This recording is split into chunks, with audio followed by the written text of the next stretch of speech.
ಇದು ಖಾಲಿ ಡಿಜಿಟಲ್ ವಾಹಿನಿ, ಸತ್ಯ ಮತ್ತು ಸ್ಪಷ್ಟ ಸುದ್ದಿ. ಹಳಿಯಾಳ ಅಳ್ನಾವರ ರಾಜ್ಯ ಹೆದ್ದಾರಿಯಲ್ಲಿ ಧರೆಗಿಳಿದ ಮರ. ದಿನದಿಂದ ದಿನಕ್ಕೆ ಮಳೆಯ ಅಬ್ಬರ ಹೆಚ್ಚಾಗುತ್ತಿರುವುದರಿಂದ ಅಲ್ಲಲ್ಲಿ ಮರಗಳು ಬೀಳುವ ದೃಶ್ಯಗಳು ಕಂಡುಬರುತ್ತವೆ.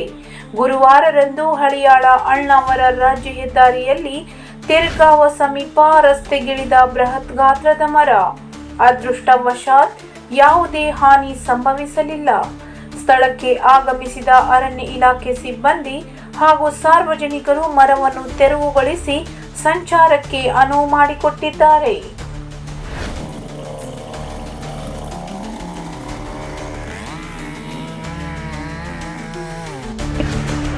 ದಾಂಡೇಲಿಯ ಹಳಿಯಾಳ್ ರಸ್ತೆಯ 3 ನಂಬರ್ ಗೇಟ್ ಹತ್ತಿರದಲ್ಲಿ ಧರೆಗುರುಳಿದ ಮರ, ಮನೆ ಜಖಂ. ನಗರದ ಹಳಿಯಾಳ ರಸ್ತೆಯ 3 ನಂಬರ್ ಗೇಟ್ ಹತ್ತಿರ ಬೃಹತ್ ಗಾತ್ರದ ಮರವೊಂದು ಧರೆಗುರುಳಿದ ಪರಿಣಾಮವಾಗಿ ಮನೆಯೊಂದು ಜಖಂಗೊಂಡ ಘಟನೆ ಗುರುವಾರ ಬೆಳಿಗ್ಗೆ ನಡೆದಿದೆ. ಸವಿತಾ ಪೆಡ್ನೇಕರ್ ಎಂಬುವವರಿಗೆ ಸೇರಿದ ಮನೆ ಇದಾಗಿದ್ದು, ಮನೆಯ ಮೇಲೆ ಮರ ಬಿದ್ದು ಪರಿಣಾಮವಾಗಿ ಮನೆಯ ಮೇಲ್ಛಾವಣಿ ಪೂರ್ಣ ಒಡೆದು ಹೋಗಿದೆ.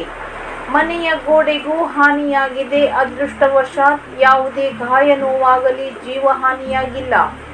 ಸ್ಥಳಕ್ಕೆ ನಗರಸಭೆಯ ಮಾಜಿ ಅಧ್ಯಕ್ಷೆ ಸರಸ್ವತಿ ರಜಪೂತ್, ತಹಸೀಲ್ದಾರ್ ಕಾರ್ಯಾಲಯ, ನಗರಸಭೆ, ಅರಣ್ಯ ಇಲಾಖೆ ಮತ್ತು ಪೊಲೀಸ್ ಇಲಾಖೆ ಅಧಿಕಾರಿಗಳು ಹಾಗೂ ಸಿಬ್ಬಂದಿಗಳು ಭೇಟಿ ನೀಡಿ ಪರಿಶೀಲನೆಯನ್ನು ನಡೆಸಿ ಮುಂದಿನ ಕ್ರಮವನ್ನು ಕೈಗೊಂಡಿದ್ದಾರೆ.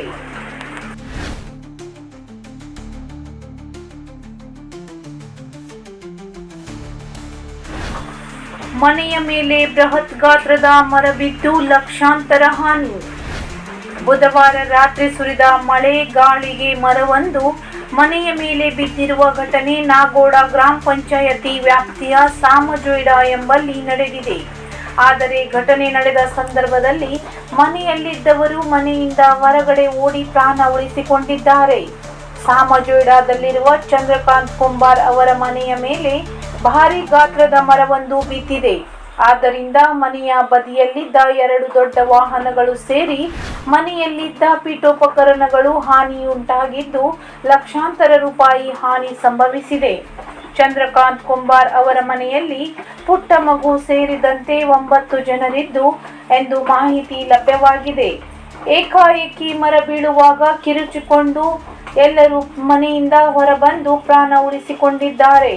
ಇದೇ ಸಂದರ್ಭದಲ್ಲಿ ನಾಗೋಡ ಗ್ರಾಮ ಪಂಚಾಯತ್ ಹಾಗೂ ತಾಲೂಕಾ ಆಡಳಿತ ಸ್ಥಳಕ್ಕೆ ಆಗಮಿಸಿ ಘಟನೆಯ ಪಂಚನಾಮೆಯನ್ನು ನಡೆಸಿದ್ದಾರೆ.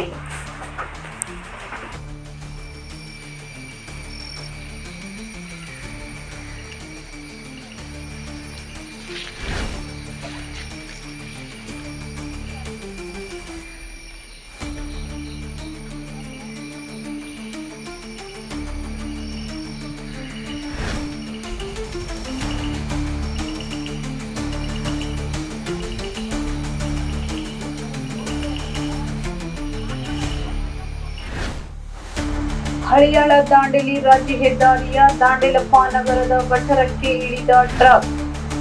ಹಳಿಯಾಳ ರಸ್ತೆಯ ದಾಂಡೇಲಪ್ಪ ನಗರದ ಹತ್ತಿರ ಲಾರಿಯೊಂದು ಚಾಲಕನ ನಿಯಂತ್ರಣ ತಪ್ಪಿ ಪಕ್ಕದ ಗಟ್ಟರಕ್ಕೆ ಟ್ರಕ್ ಉರುಳಿ ಬಿದ್ದ ಘಟನೆ ಗುರುವಾರ ನಡೆದಿದೆ. ಈ ಸಂದರ್ಭದಲ್ಲಿ ಕ್ಷಣಕಾಲ ಸಂಚಾರ ಅಸ್ತವ್ಯಸ್ತವಾಗಿತ್ತು.